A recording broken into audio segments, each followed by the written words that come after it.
So, good morning, good evening, and good afternoon, and welcome to another edition of the Pure Digital Passion Podcast. I'm your host, Moses Kemibaro. And today we're privileged to have a true trailblazer in Kenya's and Africa's digital transformation journey, Ben Roberts, known for his key role in leading Liquid Telecom's incredible expansion in Kenya and across Africa. He's been at the forefront of championing innovation, STEM education, and new entrepreneurial ventures. Today, we'll explore Ben's journey from his early days in the UK to becoming a technology leader in Kenya and Africa, and his new ventures like Nova Space and Lipagas, and his plans to continue empowering continent's digital transformation. Thank you for joining us, Ben. Thank you, Moses. Happy to be here. Yeah.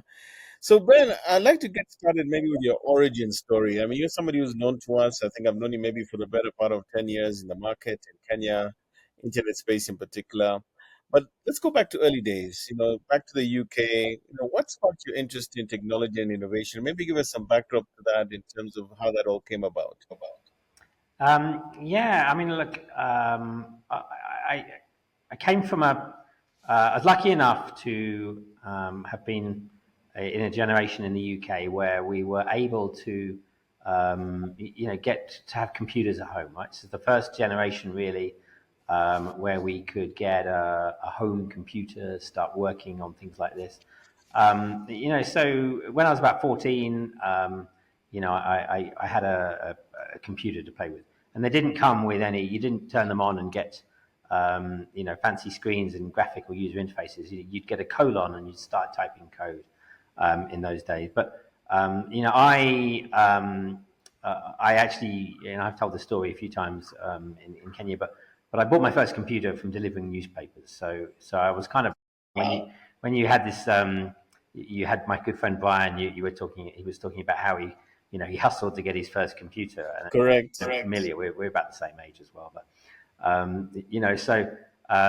this is, things like this. So we had access to, tools and things you could play with tech and STEM, and doing STEM subjects in school. So we had access to, explore your curiosities with technology. And then, even in high school, I did design technology for O level, and then I was the first cohort in the United Kingdom to do design technology for A level. They hadn't done it before. Wow. And then this is kind of a fusion of, woodwork, metalwork, design, physics, maths. It's everything. But you were solving design challenges. So having this in the academic curriculum, and alongside that, I'd forgotten about it, and I kind of came to remember it a bit more recently. I did this program within high school called the Engineering Education Scheme, which was an engineering innovation inter-school competition. We worked with local technology companies to sort of define a problem, solve a problem, and then work with local TVETs to build something to solve a problem. And perhaps I'll come back later to why that came back to my memory. But starting out in school, making stuff at home, tinkering with things, taking apart televisions, coding, so really having access to this, even though this is more than 30 years ago, this is the basis for grounding in technology that I have. Yeah. No, I think you're like a little bit like me. I got my early exposure, I think, at about 12 years old to basic programming, and that formed the foundation of everything. Especially, like I always like to tell people, the moment I figured out that code would allow me to do things in a video game, that you understood how it worked and how it presented itself, then you sort of had this ability to kind of understand how it worked from within, which then really became intriguing. So that's kind of like I also had from the start as well, you know. Brilliant. So you went to do physics at the University of Bristol, and I'm just wondering whether that and perhaps, going forward to Ericsson and Lotus, how those two things connect. So I actually went to Lotus before studying physics. So having Okay. done this, I studied. I also took physics A level, but I got a place to go and study physics. But as a follow-on from this engineering competition within school, they then offered this pre-university placement in engineering. So I went to cars before joining high school, and before joining university, after high school, and it was very, grassroots engineering. We didn't really have much knowledge, but really opened my eyes up to to working in industry.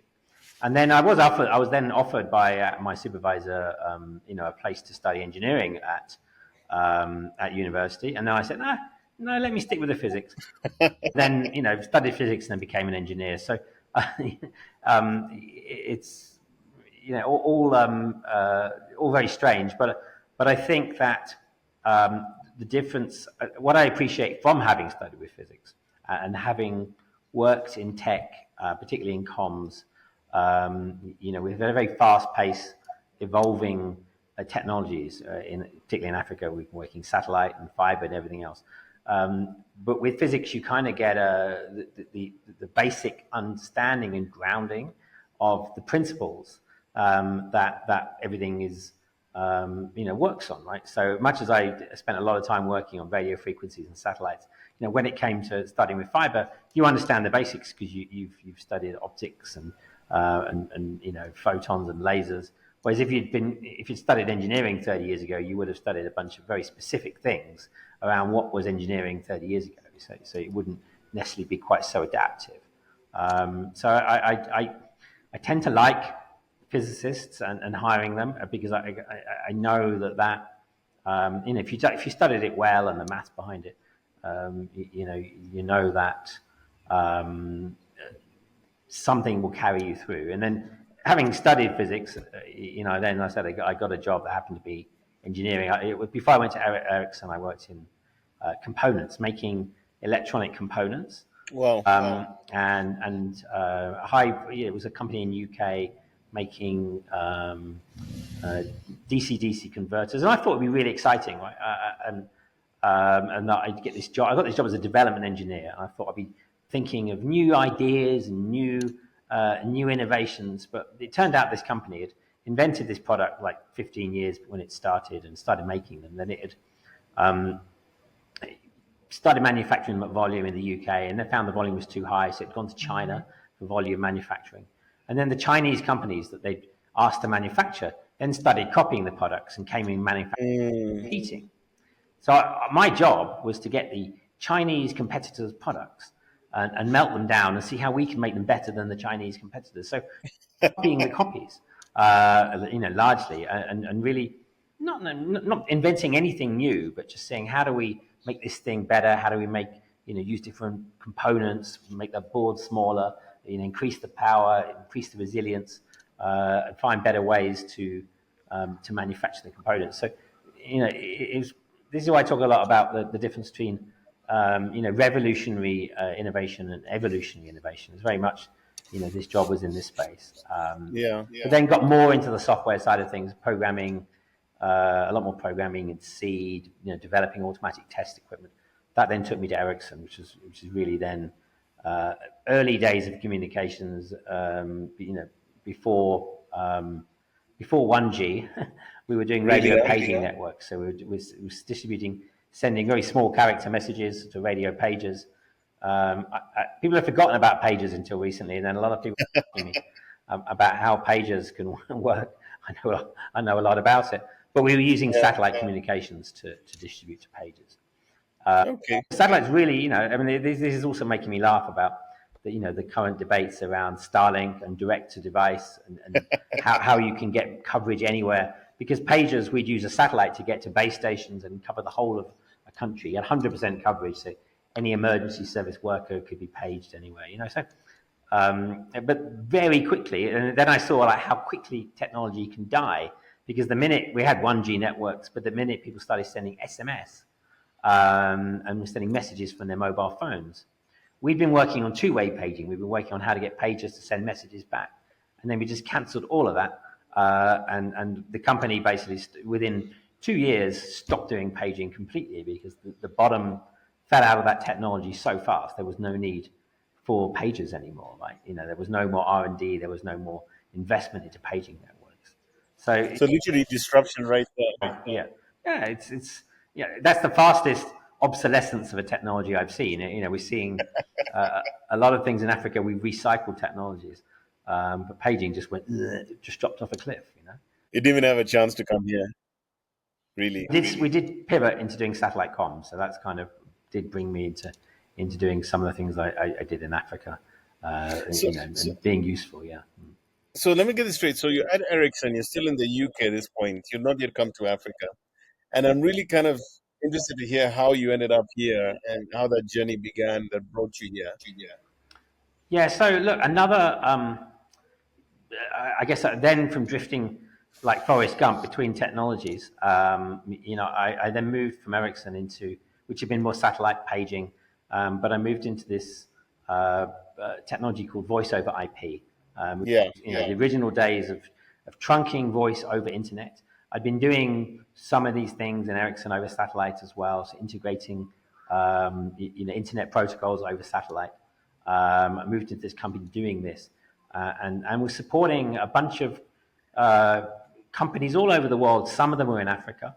I remember we were South Africa, Cameroon. I was, talking to customers online, helping them with their experiences in Africa, and that is what kind of brought me into this because then when Liquid was setting up, they had invested in this very specific technology from this company I work for, and they said, we want a voice over IP engineer who has experience of this particular platform. And I'd Yeah. been working in this as an expert for like 3 or 4 years, and then kind of fitted straight in. And at that time as well, the European office had closed down of this company, so they didn't really have much support from the vendor. But I was able, because I've been working at the vendor, able to, come in. Literally, they had a pile of boxes, and this was Liquid Telecom. 101. We were called eConnect Carrier Services, but they'd built a satellite dish which was plugged in and was pointing at the sky. But then on the the baseband equipment, the communications equipment, there was a pile of boxes. There was another engineer started the day after me, and we kind of got everything out of the boxes, plugged it in, and made it work, and sent the first voice over IP calls over our network to Nigeria, Lesotho, and that's how we started, right?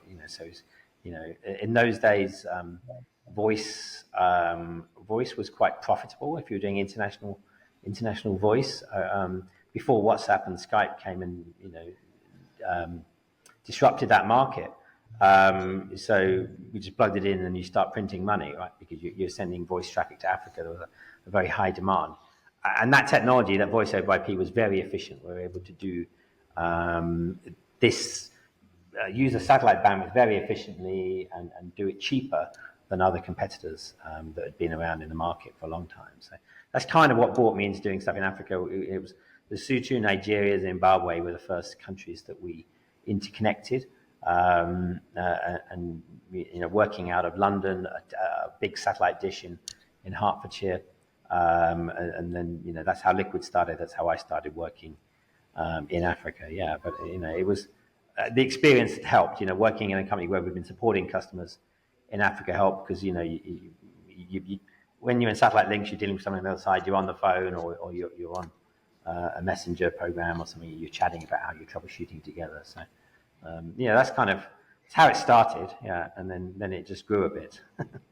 So at this point in time, where you actually sitting in Africa? Are you sitting in South Africa? Is this in Zimbabwe? Yeah. Okay. Started in Hertfordshire where we had the satellite dishes, and then I see.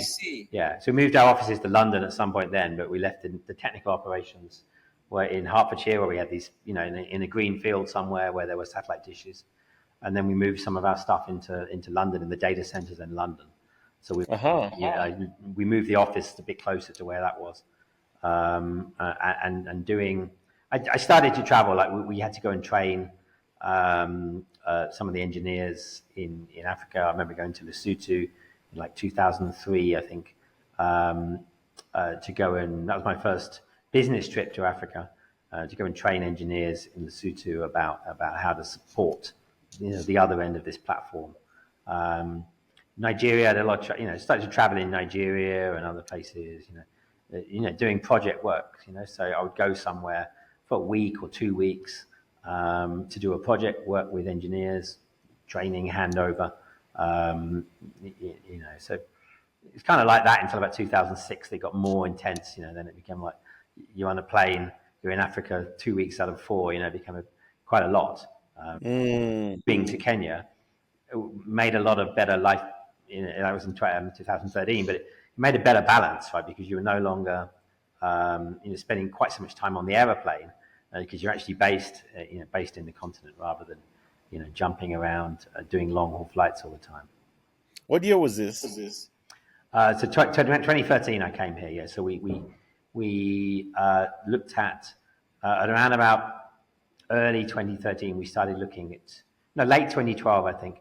We started looking at Kenya data networks. It became available on the market.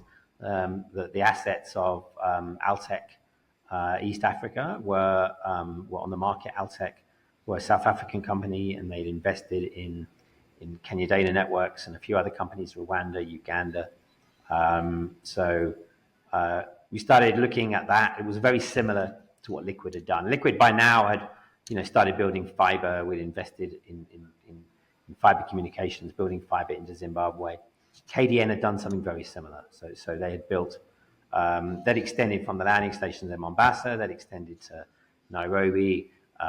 They built a data center in Nairobi, but then they'd gone to Kampala, Kigali. It was really similar to what Liquid had done, extending fiber from landing stations in South Africa we built into Zimbabwe and Zambia and DRC. So, we merged as companies, or we acquired these companies, and I was traveling more and more. And then eventually they said, "Hey, do you want to go and spend a bit of time there for 6 months in Kenya?" So I accepted, and I am still here. And that's what, like 12 years later or something. 12 years, yeah, pretty much, yeah. Yeah. So I came in So, November 2013, yeah. so you at this point in time, are you now the CEO of Liquid in Kenya? What's your position at this point? Yeah, so I was actually I came as originally when I was coming I was coming as CTO. We were forming the networks of Kenya and East Africa and the products, and then but when I came here to stay, they said I'll just come and be acting CEO for a few months. And I had I had a few friends in Kenya already when I came, but one particular one, and you'll know her, Becky Wanjiku. She said to me, Yeah, yeah. "Now you're coming to Kenya. I hope you'll be really involved in the tech ecosystem. Because she Mm. each other from technical forums and stuff." And I unfortunately, because I was then coming as a CEO and trying to turn around the business, I didn't get immersed into Kenya's tech ecosystem as I probably should have done. And I wish I'd listened to Becky a bit more that one and tried to do a bit more. But then I carried on being. I was still having dual roles actually, but CTO of the group was my other role. But I left it behind. I really left a team really running most things, and I focused Yeah. on turning around the Kenyan business.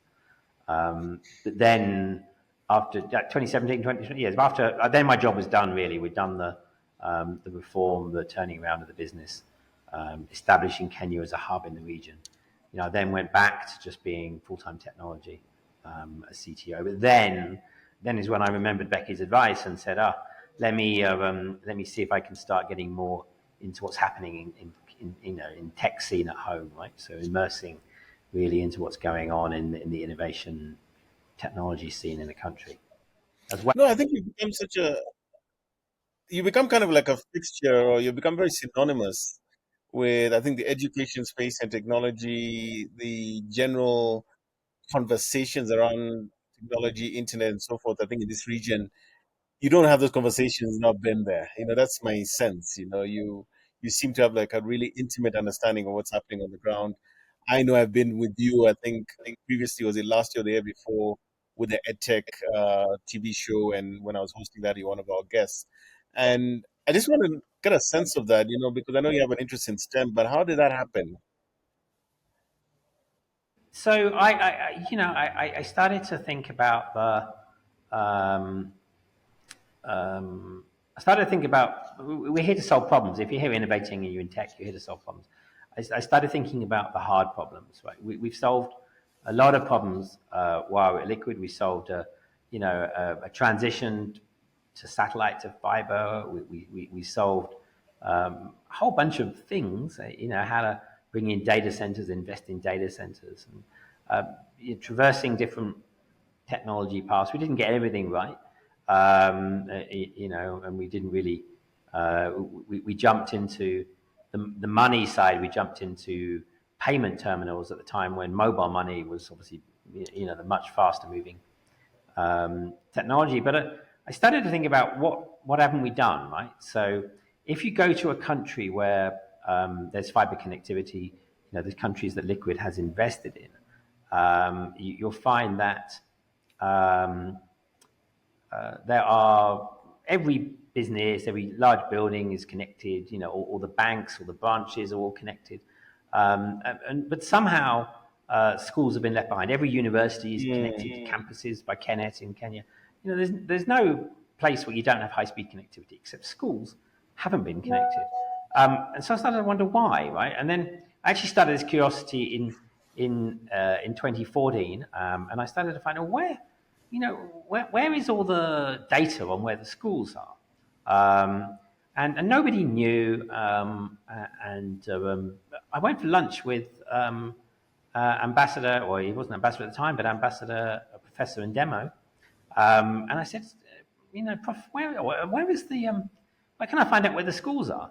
So he said, well, I can tell you where they are, and it's on Kenya Open Data Project.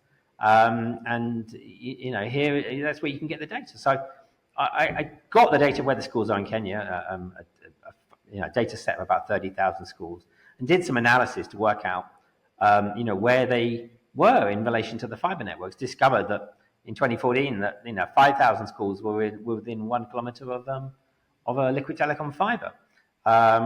Yet still, 10 years later, we still haven't connected them. So this really got my curiosity going, and in the space of just pure connectivity for education, and we partnered with UNICEF and the Giga project. I'm still working with UNICEF and Giga around some interesting projects they have, advising on some potential projects that they have to enhance connectivity for education. But then I really got more immersed into this area of STEM. I got invited in 2019 to the finals or the closing ceremony of Young Scientist Kenya.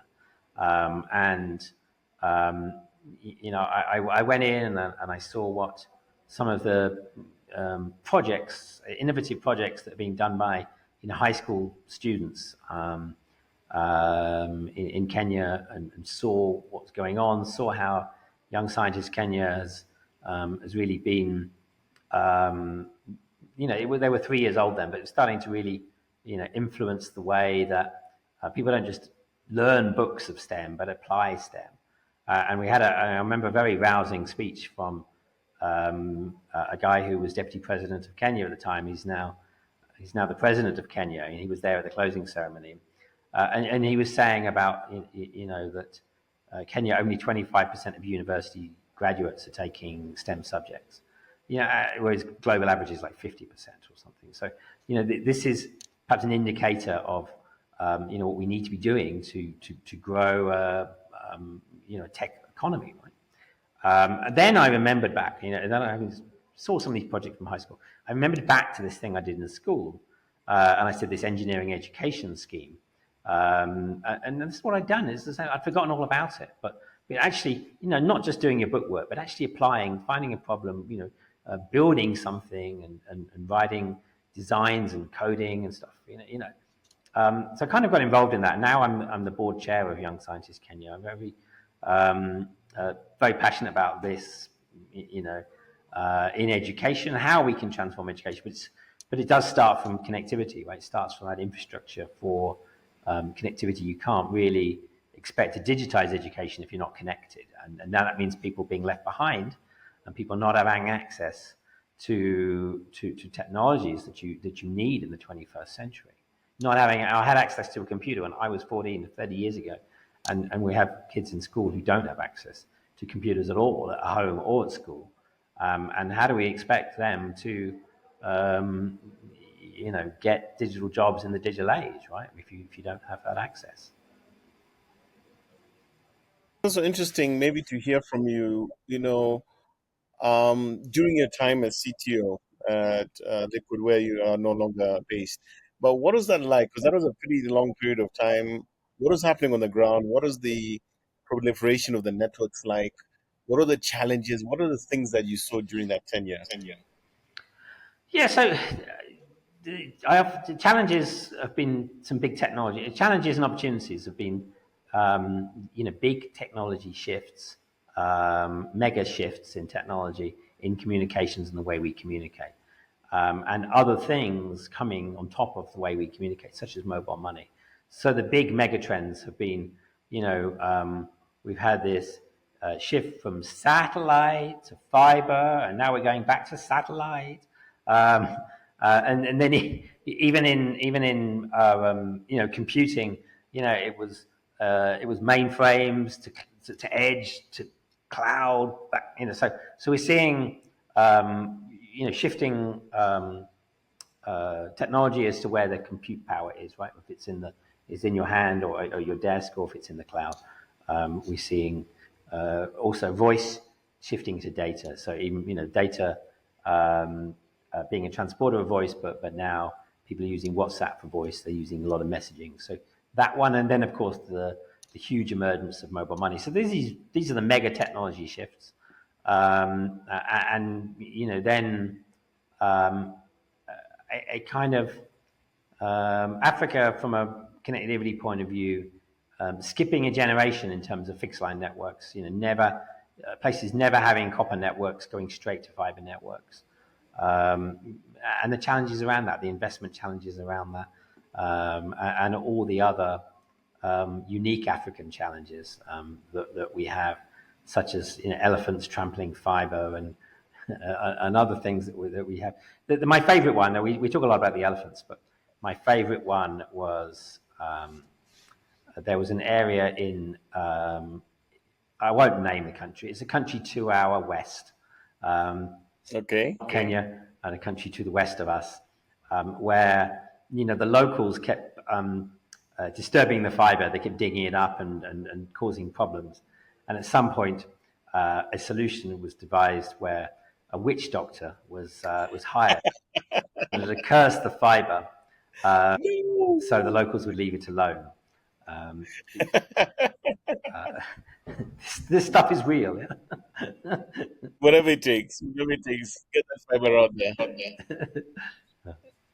Oh, fantastic.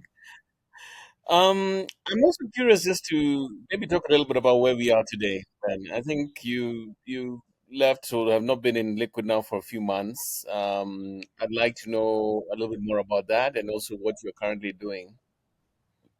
Yeah, so I am. I finally I announced it really in August, but I finally finished yeah, just a few weeks ago, in the middle of November, about 3 weeks ago. And so I am trying to be useful. I'm trying to use the knowledge and experience I've gained to help people, with um, digital projects that are meaningful and have growth potential. So I've started a company called Digital Economy Advisors, which is me and a few other colleagues that I'm working, but also working with other partners best in field, advising companies on different things, large infrastructure projects that need investment. If you're doing anything like large infrastructure, you need to raise a lot of money. You need to be doing this with good governance and good governance from the outset. So this is key. I think a lot of my time at Liquid is doing things in the right way. Right, it's not about just doing things in a rush and doing it poor engineering, poor cutting shortcuts. So we're looking at large infrastructure projects, looking at helping companies expand into Africa via Kenya. So Kenya is like it's like a proving ground and we talk about gateway to East Africa, but it's not just it's not a gateway to East Africa. It's a gateway to Africa. Meg Whitman would talk about that a lot. Like, it is an entry point into a continent of 1.5 billion people. So if you're trying something in tech, it's like New York, New York. If you can make it here, you can make it anywhere. So that is why people are coming to Kenya to test out and pilot new innovations. Rwanda as well, but it's coming. That's a much smaller market, right? So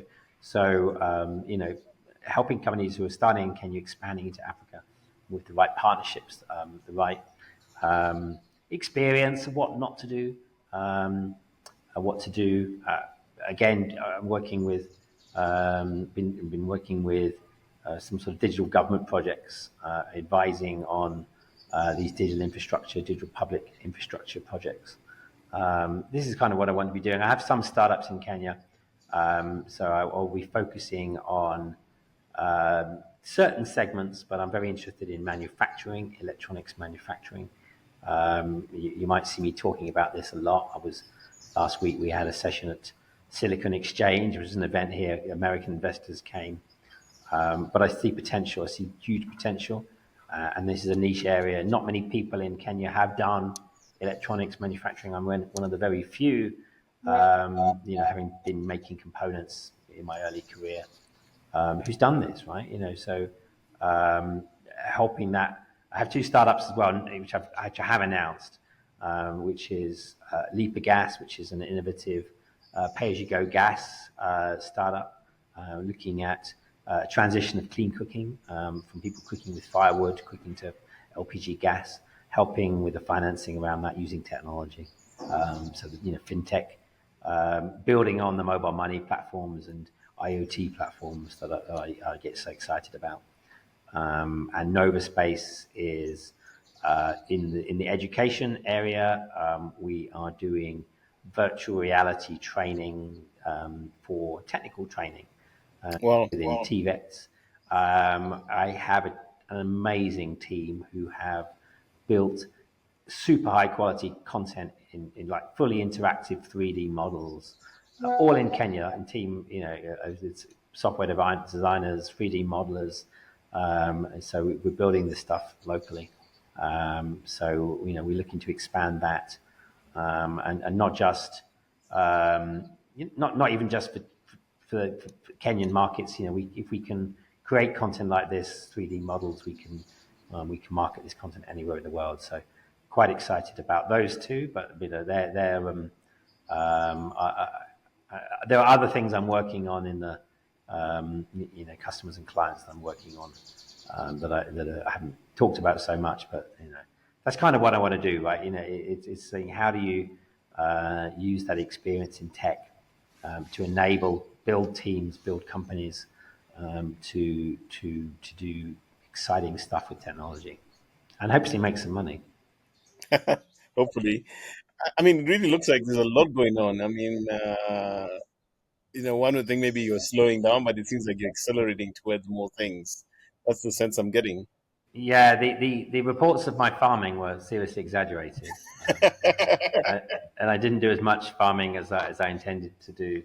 Um, but yeah, but I think in many ways I will focus. But having made a change, I'm throwing a lot of balls up in the air, and see what works out. I think there's a lot of potential with infrastructure, right?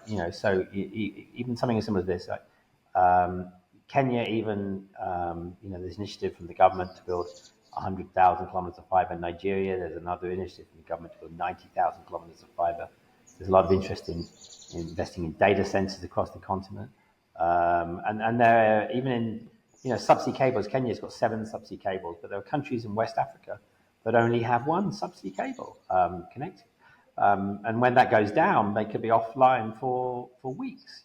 There's one island which has only got one cable. I mean, literally, if that is cut, they will have no connectivity whatsoever. We do need still to invest billions of dollars in infrastructure, and that has to be done, as I say, with good governance, with good experience, good engineering, right? So I think I doubt I'm going to not be busy. I guess one day one might think about retiring and actually doing some farming. Yeah, I think at the moment it's quite an exciting time. Listening to what you're saying, and if I'm hearing you correctly, essentially what you're saying is that there's a lot of foundational stuff to still sort out. I mean, if you're saying a country only has one cable and they go down and they're off, that means literally just building the most basic pipe stroke infrastructure is still a massive undertaking that it still has to be done, right? Yeah. No, no, exactly. One of the countries, I won't mention now, but one of the countries that that I'm talking about here, I went to a workshop last year in Europe, and there was somebody from the ministry of this particular country there, and they asked people at this workshop. It was and we were talking about education connectivity. They asked, what would need to be done to digitally transform this particular country. And took one look at it. I said, well, you need more than one subsea cable, right? Because you can't then digitally transform and then a trawler comes along and then you're offline for 3 weeks. It can't be like that. And then this is going back to the experiences in Kenya. We got subsea cables came in 2007, 2008. By the time I got here in 2013, we had subsea cables, but there were two. There were three subsea cables, but Kenya Data Networks was providing services because one was cheaper than the other. So they were providing services to customers. They were saying, customers, you buy CCOM services and you buy Teams services. So then, if you're like let's say a bank or something, you don't really care about subsea cables. Suddenly one gets cut, and then all your banks are offline. You can't say, oh, I want the CCOM one now. Well, that's more expensive. So we had to build networks resiliently. You can't say, okay, this fiber is cheaper than this one, so I'll sell it as another product, and this one is a cheaper product. It's not like that. When you're in the enterprise space, enterprises need resilient, reliable connectivity. You can't do that without diversity, without redundancy, and then design, right? Solid design in the way that you build your networks, the way that you interconnect with people. We have more options now than we had then, but some of these countries in West Africa are still not had as much investment come in. Right, we've had a lot of investments come into Kenya, and some countries have not. So the development finance is looking to how to solve this. They're looking at not leaving countries behind out of the digital age. So again, in doing large development projects, like our friends, we were together on the EdTech show with our friends from Development Finance World. They need they need experience not just of building, but how to make models that work, models and partnerships that work and are sustainable. It's not just about lending money to governments for them to do things. You need to do this in ways where you partner with telcos, with other infrastructure providers. This is where what is going on right now. There are gaps. There are gaps in the connectivity across the continent. There were three. There was a study about a few years ago from the Broadband Commission came out, and it was there's this graph of the amount of capital that needs to be deployed in Africa to have universal broadband by 2030, and I can't remember the number. It's a big number in the billions of dollars. But there were three countries: Nigeria, Ethiopia, and Democratic Republic of Congo. Those three countries, very populous countries, very large countries. Between them, 50% of the capital, according to this study, has to be deployed to get universal broadband, has to go into those three countries. And the other 50% of capital is to the other 51 countries of Africa. So we've got tremendous challenges. And so, hopefully us original guys will be useful if we know what we did before. We'll learn new lessons, but also not make the same mistakes. Yeah, yeah. And I think I really love what you're saying. I mean, I almost want to feel like calling you, Ben is the full stack guy. He looks at everything at every layer. And it's not just about the wonderful possibilities when you get to the applications or the mobile app. What underpins all of that? What makes that all possible? And then the issue of resilience and the fact that you even come from a history of building the actual technology. that makes these things possible, I think you really do see the full stack, and how it all interworks and works across the board. I think as we come towards the end of our conversation, Ben, I think I have two more questions that I think are really critical. One is, based on the time you spent on the ground in Kenya, across Africa, what are some of the key takeaways that you think would be really important for our audience to hear about in terms of your perspectives and views on the infrastructure around technology and maybe even policy and issues of that nature? And then secondly, what are the things that you see going forward, both in what you're doing right now and also within the broader perspective, thinking about maybe 5, 10 years down the road? What are the things that we can anticipate across, Kenya and the African continent? Yeah, I mean, from a Kenya perspective, we have um, two very key assets, right, in the digital space. Number one, you'll hear a lot of talk from our president about green energy, right? You're hearing this, and you're hearing about linkages to data centers and other things that are being investment into Kenya. Now, if Kenya didn't have that grounding on reliable infrastructure that it had, it wouldn't even be considered for using that green energy for data centers and technology. But this green energy is impressive, right? The grid we have, the percentage of the grid power is around 85% green energy from geothermal, wind, and everything else. But in terms of geothermal energy, Kenya's like sixth in the world. Everybody thinks of Iceland and volcanoes. Kenya's ahead of Iceland. It's a small country, right? But so we're really doing really well in green energy, right? So and potential for more. So the world, as it's looking towards artificial intelligence, is looking for green energy because these companies can't carry on burning the world's resources to create models to serve the internet for us. So that's a huge asset, but I think it's going to shape the technology future of Kenya a lot and the rest of Africa, and really make potential for Kenya it's already a connectivity hub, but can we become an AI hub? There were probably 4 or 5 countries in the continent who have potential to really use AI at scale and do AI research. And I think collaborations between Kenya, Nigeria, South Africa, Egypt, these countries have got much more advanced technological platforms, infrastructure, human capital. And so then we come to, that human capital, and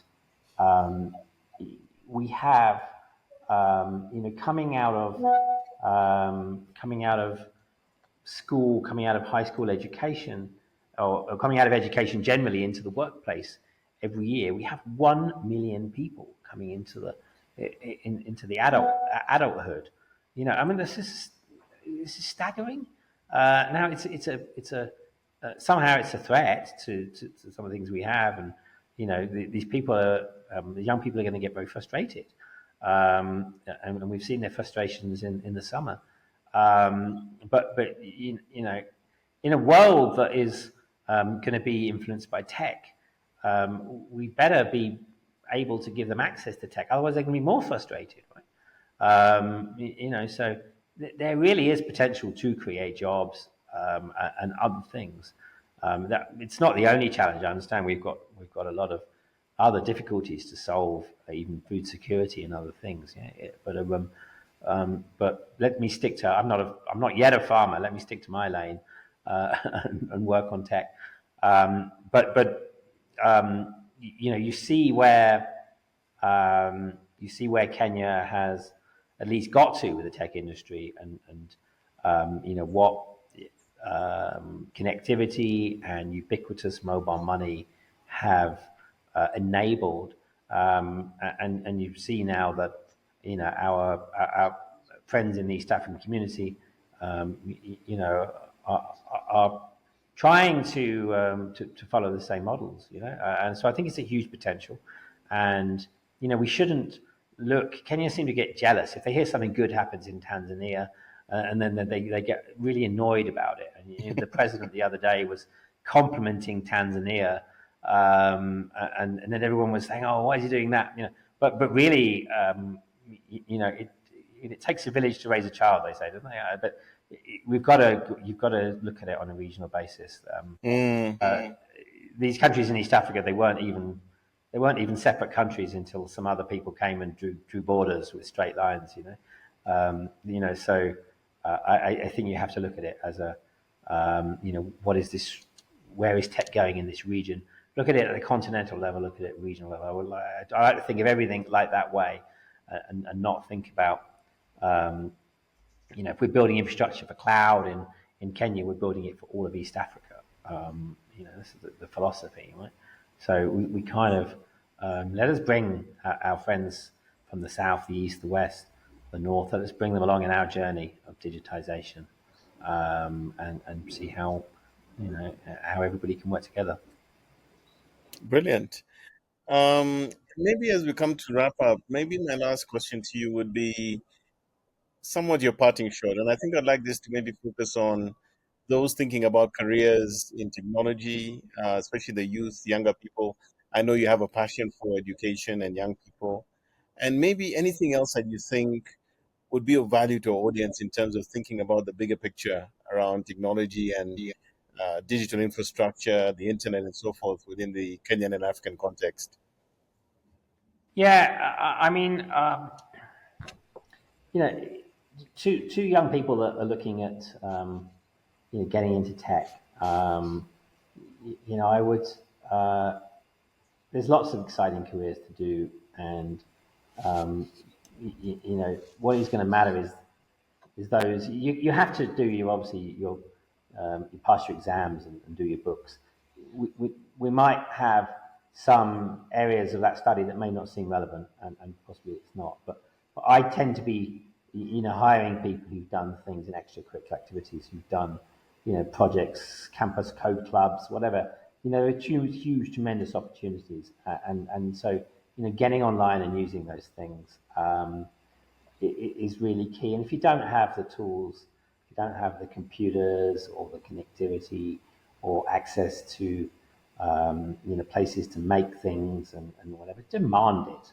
Like, get on there and demand. I might send to you a photograph. There's a photograph I have when I was in school, a very ordinary school I went to in the UK, government school, where I'm, 17 years old and I'm surrounded by oscilloscopes and soldering irons and signal generators and stuff like this.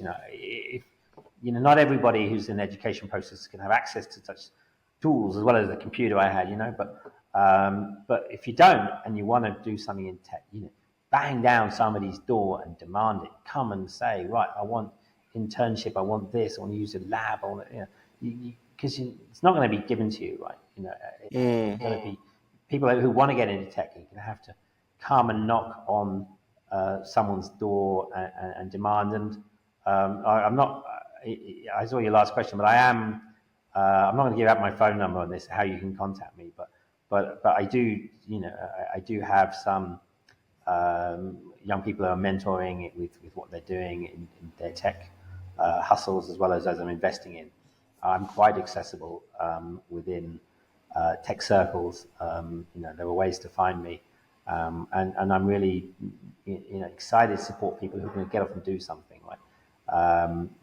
So I'm tremendously back to this thing of electronics manufacturing. I'm seeing people starting to make stuff. Right? I don't know why we didn't make stuff before, but in the last 5 years, I've been since I got interested in Internet of Things, been involved in this community, helping people make electronics, make gadgets, program the software for gadgets.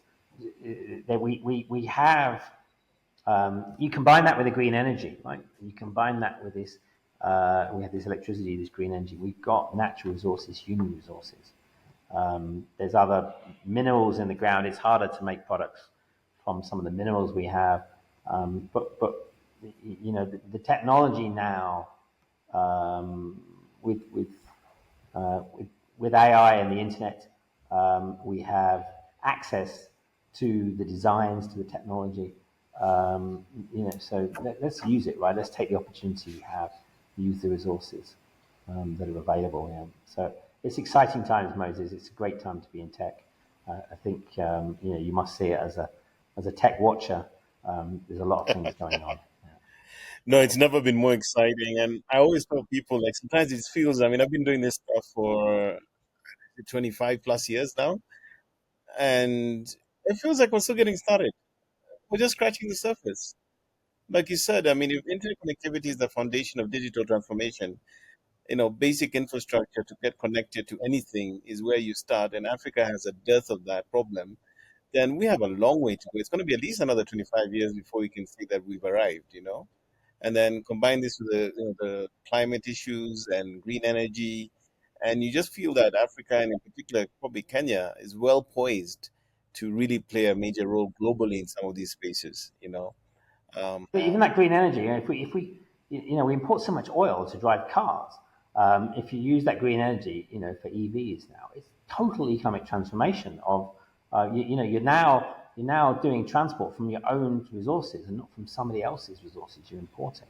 It changes the potential completely, completely. yeah, I mean, just imagine the possibility that your vehicles and your EVs down the road are powered with local energy from the grid, from green sources.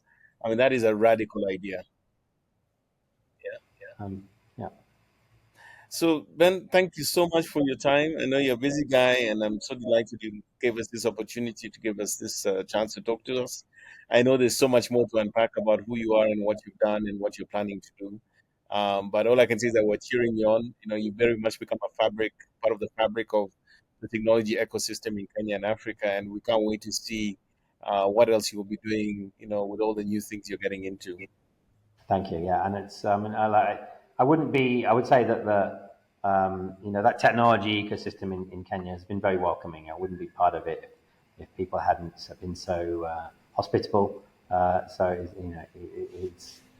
it is where we hang out and where most of my friends are. Yeah, absolutely. So thanks so much. And once again, to our audience, thank you for joining us for another edition of the People with Passion podcast, where we have a conversation with great guys like Ben, who are really at the heart of technology in Kenya and Africa. And we can't wait to catch you in the next one. It's a pleasure. Thanks, Moses.